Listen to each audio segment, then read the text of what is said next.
Oma sekalian, kita ketemu lagi pada pagi hari ini di dalam Sapaan Lansia. Puji Tuhan, meskipun kita di dalam online, kita dapat berjumpa melalui Sapaan Lansia ini. Seperti biasa, kita di dalam Sapaan Lansia memuji-muji Tuhan, mendengarkan firman Tuhan. Pada pagi hari ini akan dibawakan oleh Pendeta Daud Solihin. Sebelum kita membuka di dalam Sapaan Lansia ini, mari kita berdoa dulu. Tuhan Yesus, Allah Bapa kami yang ada di dalam kerajaan surga, terima kasih Tuhan, jikalau Engkau telah memberikan kesempatan kepada kami sekalian Tuhan, Opa Oma, untuk dalam Sapaan Lansia ini. Terima kasih Bapa. Biarlah Bapa Engkau senantiasa memberikan kesehatan, kekuatan, dan pimpin di dalam sapaan pagi hari ini. Terima kasih Bapa, kami serahkan semua ini ke dalam tangan-Mu, hanya di dalam nama Tuhan Yesus Kristus, Juru Selamat kami yang hidup. Amin.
Ibu Bapak, Opa Oma, mari kita berdoa sebelum kita mendengarkan firman Tuhan.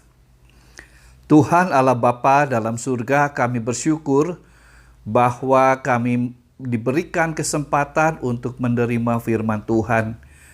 Nasihat, ajaran, didikan, kasih kebenaran Tuhan sebagai tanda pemeliharaan Tuhan di dalam kehidupan kami.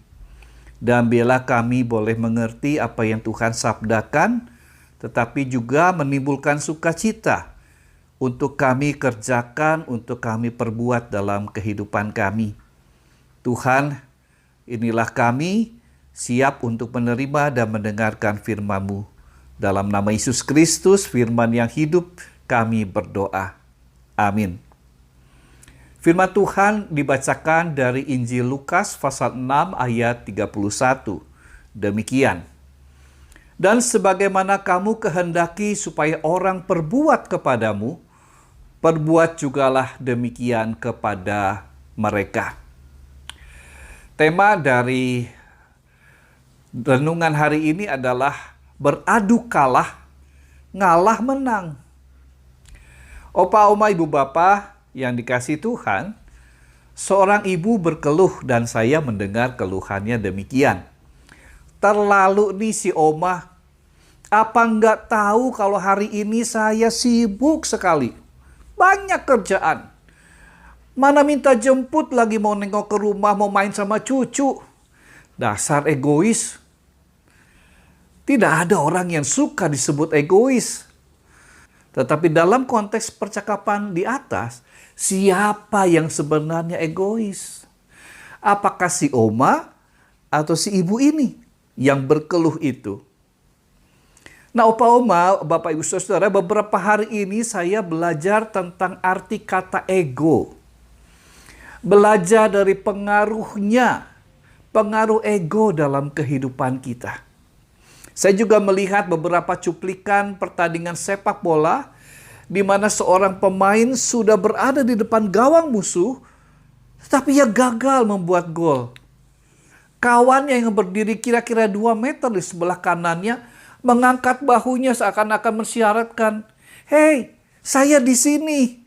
Mengapa engkau tidak mengoperkan bola itu kepada saya? Saya berada pada posisi yang bebas. Saya lebih memungkinkan menendang bola itu masuk ke gawang daripada kamu." Judul tulisan dari video itu menuliskan, "Gara-gara ego."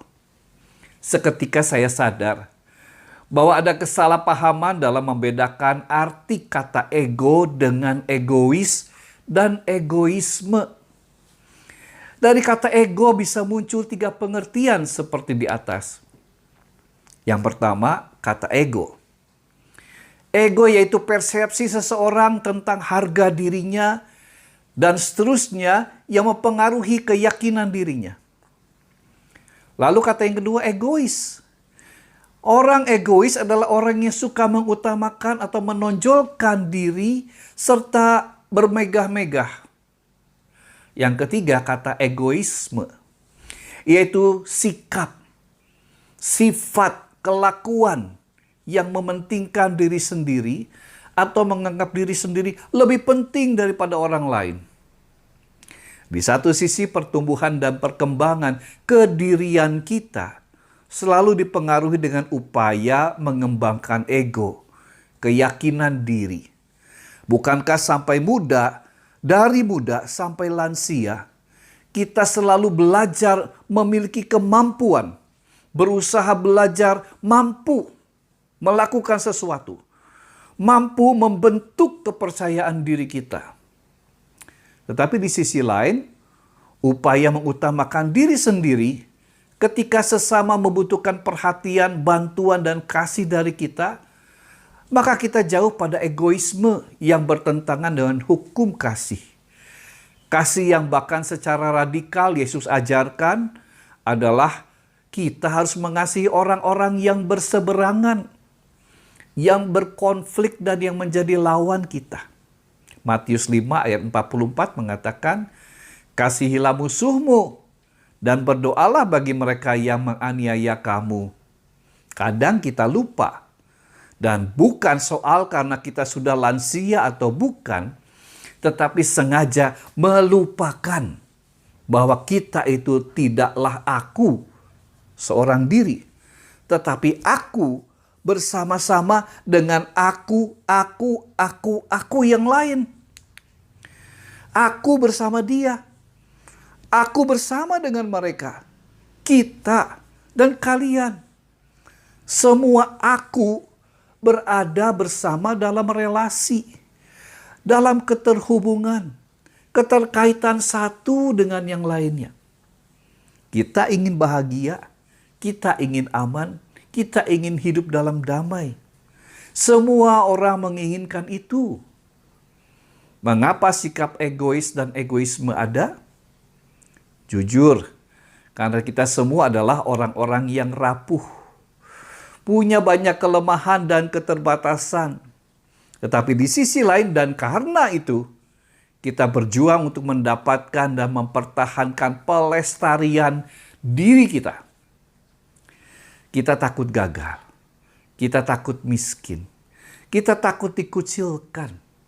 Semua orang mengalami ketakutannya sendiri-sendiri dalam kondisi mereka masing-masing. Karena itu benarlah apa yang dikatakan Yesus dalam Injil Lukas 6 ayat 31. Dan sebagaimana kamu kehendaki supaya orang perbuat bagimu, perbuatlah juga demikian kepada mereka. Opa, oma, ibu, bapak, Yesus mendorong kita untuk mengasihi sesama, karena dengan mengasihi sesama, hukum kasih tidak mengingkari kebenarannya, yaitu kasih yang akan dinikmati, dialami juga. Ketika kita ingin agar kita hidup dalam kesejahteraan, maka buatlah sejahtera. Perjuangkanlah kesejahteraan sesama kita. Karena kesejahteraan kita akan tumbuh bersama dengan kesejahteraan dia juga. Dan kalaupun orang lain sudah terlanjur menganggap kita adalah orang yang egois, jangan tanggung-tanggung. Jadilah orang yang egoisme sejati. Itu istilah dari Bapak Reza A.A. Watimena dalam bukunya Protopia Filosofia. Berfilsafat secara kontekstual. Jadi jangan tanggung-tanggung. Kalau mau jadi orang egois, mementingkan diri sendiri, jadilah orang egois yang sejatinya. Yang justru berbahaya adalah orang egois yang setengah-setengah. Mereka tidak sadar bahwa kepentingan lingkungan sebagai keseluruhan juga merupakan kepentingan mereka. Akibatnya mereka pun secara buta merusak alam dan hidup orang lain. Inilah hal yang paling berbahaya di muka bumi sekarang ini, kata Pak Reza itu. Nah, karena itu jika kita ingin bertemu cucu di tengah kesibukan orang tuanya, kita bisa berkata, Oma atau Opa pengen ketemu cucu. Tapi jika kamu sempat, jemput kami. Jika tidak sempat, nanti saja kita cari waktu. Atau, jika kamu sempat, tolong pesankan Grab mobil atau Grab go-kart. Walaupun kamu mungkin tidak bisa jemput saya, tapi ada Grab, ada go-kart yang bisa jemput. Supaya Oma dan Opa dapat ke rumah cucu, bertemu dengan cucu, bermain dengan cucu, menghilangkan kerinduan dengan cucu. Hati-hati dalam masa pandemi ini juga ya, karena tidak jarang saling menularkan satu sama lain terjadi. Percayalah, anak-anak kita akan mengasihi diri kita, karena kita membentuk diri kita untuk terbuka, dikasihi, dan dihormati oleh mereka. Anak-anak kita dan mereka juga tidak perlu marah-marah dan melukai hati kita. Tuhan memberkati kita semua. Amin.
Tiap orang harus tahu. Tiap orang harus tahu. Tiap orang harus tahu. Tiap orang harus tahu. Tiap orang harus tahu.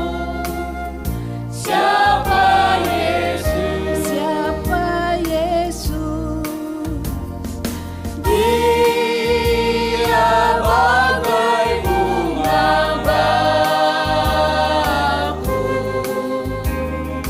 Bintang fajar cemerlang yang terindah tak terkadang.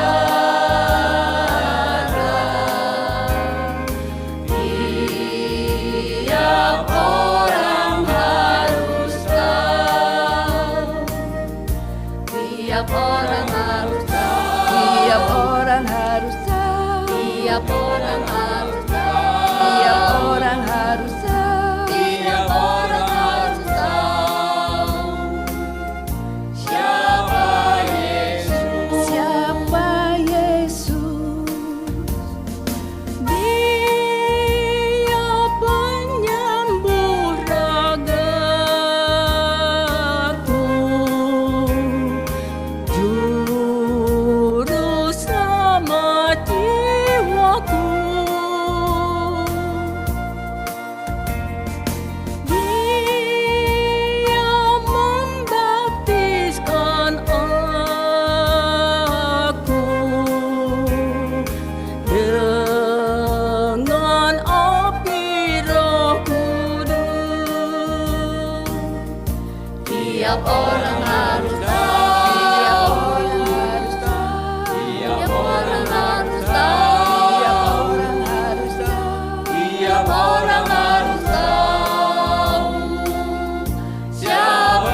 orang harus tahu.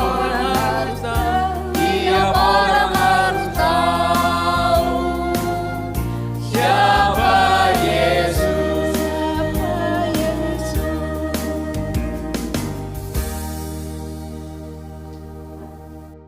Bapak Ibu semua, kita sudah sampai di penghujung acara ini dan saya akan membacakan buat Bapak Ibu yang berulang tahun dalam minggu ini. Tanggal 12 Maret, Ibu Lugina dan Ibu Heni Lau. Tanggal 16 Maret, Ibu Huat dan Bapak Mariono. Tanggal 19 Maret, Bapak Subardi.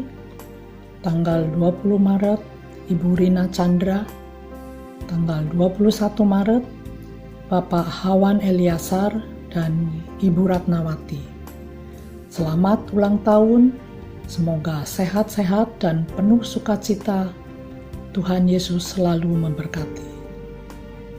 Mari Bapak Ibu, kita tutup acara ini dengan doa. Mari kita berdoa. Ya Tuhan Allah Bapa kami yang bertahta dalam tahta kerajaan surga yang mulia, puji dan syukur kalau kami bisa menyelesaikan seluruh rangkaian acara ini dengan baik. Terima kasih Bapa, Engkau juga sudah menambahkan 1 tahun umur buat teman-teman kami yang berulang tahun. Kiranya mereka selalu dalam penyertaan dan perlindungan-Mu untuk hari-hari ke depan yang akan mereka lalui. Selalu bahagia dan sukacita. Bapa, ampuni dosa dan kesalahan kami yang sengaja atau tidak sengaja kami lakukan. Tuntun kami untuk kami lebih baik dan lebih baik lagi. Bapa, dalam suasana pandemi yang masih belum selesai ini, kami berdoa untuk setiap umat-Mu, setiap jemaat-Mu, agar selalu dalam pimpinan dan perlindungan-Mu. Jauhkan kami dari hal-hal yang tidak kami inginkan. Bapa, terima kasih untuk kesempatan ini.